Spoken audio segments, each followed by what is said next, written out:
Well, you come in as a preseason favorite to come out of the east side of the MAC conference. What makes those procrastinations, perhaps true? Well, our program's been successful for a number of years, and so I think it starts with that. But then you look at the returning personnel that we have coming back. We should be a great special teams team. A punter back, long snapper back, kicker back. They've been excellent players for us through their careers. And we've got a lot of guys that can cover, a lot of return kind of guys, got good speed. So, that part of the game should be a real plus for us. Defensively, I think we're going to be a team that has really good defensive team speed. We got to develop depth in our defensive interior line, and if we do that, then I think we can be a very, very good defensive football team. Of course, we have Nathan coming back as our starting quarterback for the third year, and he's had a great career at our place. He's known nationally for what he's accomplished, and so I think all that gets added up a little bit, and people think that we have a chance to be fairly good. Well, one of the other things is the continuity of your staff. I mean, most of your offensive core, I think 3 of the 4 they said have been with you great almost from the beginning. And defensively, you lost a guy who'd been with you since 2005. But where college football coaching is a turnover carousel, that hasn't happened with you, and that's got to help you in what you're pitching with the kids. Yeah. Well, it's great to have that kind of continuity, and Tim Albin's been with us the whole 15 years. He's our offensive coordinator. He's done a great job for us. Our defensive coordinator, Jimmy Burrow, just retired. His son, the quarterback at LSU, he's going to go see his son play, and so we've had that continuity. Ron Collins, who's going to take over for Jimmy as defensive coordinator, got great experience. Was defensive coordinator at Boise State, Colorado.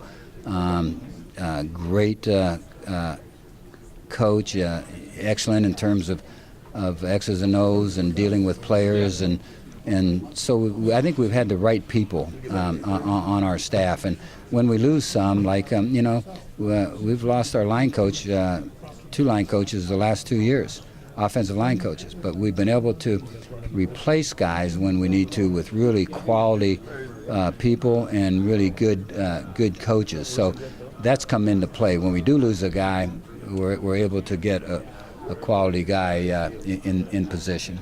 Now, with Nathan as a senior quarterback this year, he's someone that you're putting a lot of trust in your offense. It looks like you have a lot of pieces around him that are new.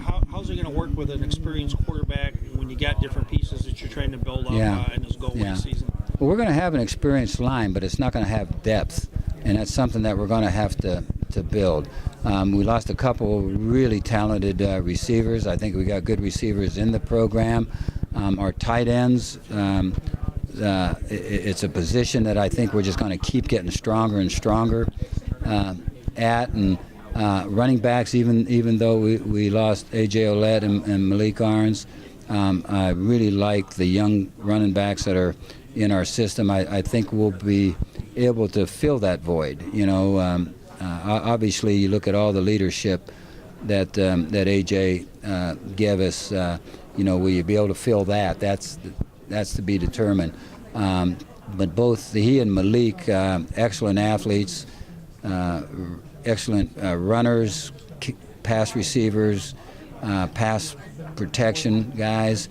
So they had all of it put together. Whether our young backs can get that done right away remains to be seen a little bit, but I think it can happen. Final question. The bottom line, what 1 or 2 objectives, if you accomplish them as a team, that will see you back at the MAC championship game and right here at Ford Field? Well, one objective that'll get us back here would back here, actually. We've been here, 4 other times, but would be the ability to put an offense and defense and special teams on the field that can play winning football. And we have the potential to be able to do that. If we can get that done, then we're going to really, really be good. If it ends up being 2 of the 3, we'll be good. If it ends up being 1 of the 3, you're going to be fighting to win games. So that's huge in our thinking. And statistically, there's a lot of things that can, if you do right statistically, will help you win football games. So we'll address those issues and hopefully be a very, very sound, very, very good football team.